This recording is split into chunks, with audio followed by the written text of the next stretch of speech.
स्वागत है दोस्तों वीडियो आयुर्वेदा पे। मैं डॉक्टर दिव्यानंद गुप्ता आज आपके लिए जो टॉपिक लेके आए हैं शोधन। शोधन एक्चुअली है क्या, आयुर्वेद शास्त्र में शोधन किसे कहा गया है और शोधन चिकित्सा के महत्व क्या है, किन किन भयानक बीमारियों से आप बच सकते हैं शोधन करा के, शोधन कराने से क्या क्या लाभ आपको भविष्य में मिल सकता है और चिरायु होने के लिए शोधन की क्या उपयोगिता है। तो चलिए जानते हैं इस वीडियो में शोधन है क्या।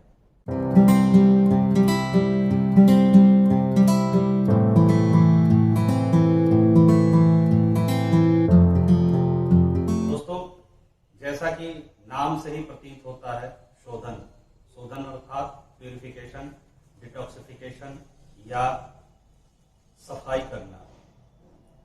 अगर हम किसी भी जगह को लंबे समय तक या किसी भी वस्तु का इस्तेमाल लंबे समय तक करना है या किसी भी चीज का इस्तेमाल अगर लंबे समय तक करना है तो उसकी देख रेख, सफाई और उसका डिटॉक्सिफिकेशन, प्यूरिफिकेशन और सर्विसिंग सबसे ज्यादा जरूरी होती है। तो दोस्तों, बात आती है कि आयुर्वेद शास्त्र में शोधन कहा किसे गया है और शोधन का महत्व क्या है। सबसे पहले हम जानते हैं कि आयुर्वेद शास्त्र में चिकित्सा कर्म के लिए जो दो रास्ते बताए गए हैं, शोधन और शमन। शोधन वो क्रिया होती है जिसके थ्रू हम शरीर को डिटॉक्सिफाई करते हैं, प्यूरिफाई करते हैं, और शमन वो चिकित्सा जिसमें औषधि द्वारा रोगों की चिकित्सा करते हैं। दोस्तों, शास्त्र के अनुसार जो शोधन की प्रक्रिया बताई गई है उसमें 5 मुख्य कर्म बताए गए हैं जिनको हम पंचकर्म के रूप में जानते हैं। पंचकर्म चिकित्सा क्या होती है? पंचकर्म चिकित्सा होती है वमन, विरेचन, बस्ती, नश्य, रक्त मोक्षण। ये पंचकर्म की मुख्य चिकित्सा होती है। पंचकर्म में जो उपकर्म होते हैं जैसे जानुबस्ती, कटिबस्ती और ग्रीवाबस्ती, शिरोधारा, अभ्यंग, स्वेदन, नेत्र तर्पण, कर्णपूरण इत्यादि। तो दोस्तों, सबसे पहले ये हम जानते हैं कि शोधन कराना हमारे लिए क्यों जरूरी है, क्या आवश्यकता होती है और ये रोगों में हमें कैसे सहायक है। जैसे सबसे पहले हम ये समझते हैं कि रोग होने का कारण क्या है। दोस्तों, शरीर में जो भी हमारे रोग होने का सामान्य रूप से कारण है वो उसके पीछे मामला ये होता है कि हम जो खान पान अपना भोजन करते हैं, पथ्य पथ्य का सेवन करते हैं, जो ऋतुचर्या, आहार विहार, जो भी त्रुटियां होती हैं भोजन में, टॉक्सिटी जो शरीर में जाता है, या हमारा डाइजेशन अच्छे से, पाचन क्रिया न होने की वजह से जो हमारे रसरक्त, मांस, मेद, अस्थि, मज्जा, शुक्र क्रमशः जो सप्त धातुएं बनती हैं, इसमें टॉक्सिन बॉडी में जनरेट हो जाता है। हमारे रस के द्वारा रक्त में टॉक्सिन्स चले जाते हैं जिसके वजह से बॉडी के सारे ऑर्गन में जगह जगह पे टॉक्सिन डिपॉजिट हो जाते हैं जिसके कारण हमारे अंगों में बीमारियां होती हैं। जैसे अगर हम गाड़ी की सर्विसिंग समय पर नहीं कराते हैं तो उसमें इंजन में कचरा जम जाता है जिसके कारण गाड़ी चलने में समस्या करती है, इसलिए उसकी सर्विसिंग जरूरी होती है। वर्ष में हर वर्ष एक बार घर की सफाई, पूर्ण रूप से घर की सफाई आवश्यक होती है जिससे हमारे घर की स्वच्छता बनी रहती है, घर का स्वास्थ्य बना रहता है और वाहन का स्वास्थ्य बनाने के लिए उसे सर्विसिंग कराना जरूरी होता है।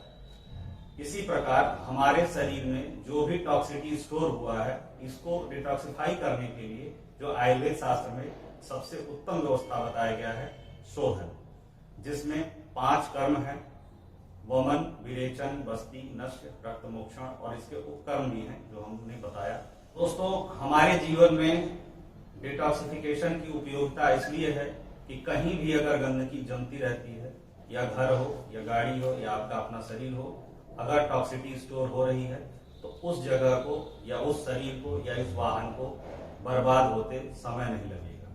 तो अगर रोगों से हमें दूर रहना है तो सबसे पहले अपने शरीर को डिटॉक्सिफाई करना जरूरी होता है और उसके लिए पंचकर्म में ये शोधन प्रक्रिया कराई जाती है, जैसा कि आयुर्वेद शास्त्र में के अनुसार जो चिकित्सक द्वारा, अनुभवी चिकित्सक द्वारा कराए जाते हैं।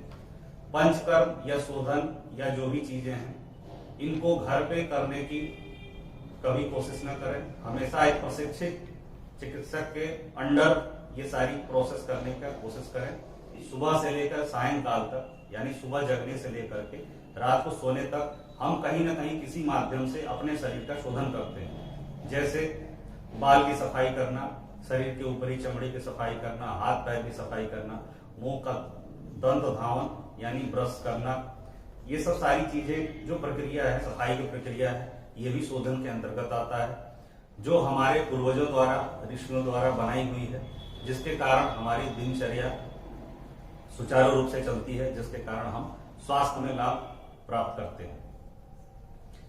तो बात यह आती है कि पंचकर्म में मुख्य शुरुआत में 2 कर्म है, वमन और विरेचन। वमन विरेचन क्या होता है? वमन अर्थात आयुर्वेदिक उल्टी, विरेचन अर्थात आयुर्वेदिक लूज मोशन। जो हम वमन के थ्रू और विरेचन के थ्रू हम अपने शरीर से डिटॉक्सिफिकेशन यानी टॉक्सिन्स को बाहर निकालते हैं, उस प्रक्रिया को शोधन के अंतर्गत रखा गया है।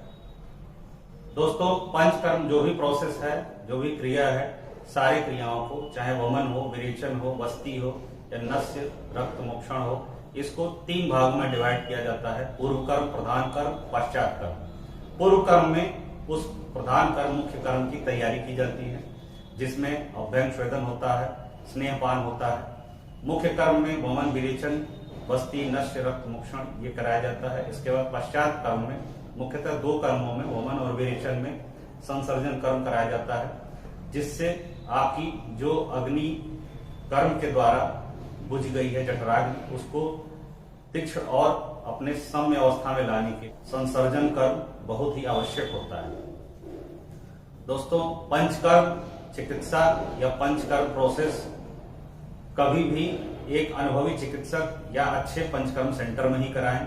ये आपके जीवन को दीर्घायु बना सकता है। बहुत बड़ी बड़ी बीमारियां पंचकर्म के द्वारा साध्य की जा सकती हैं।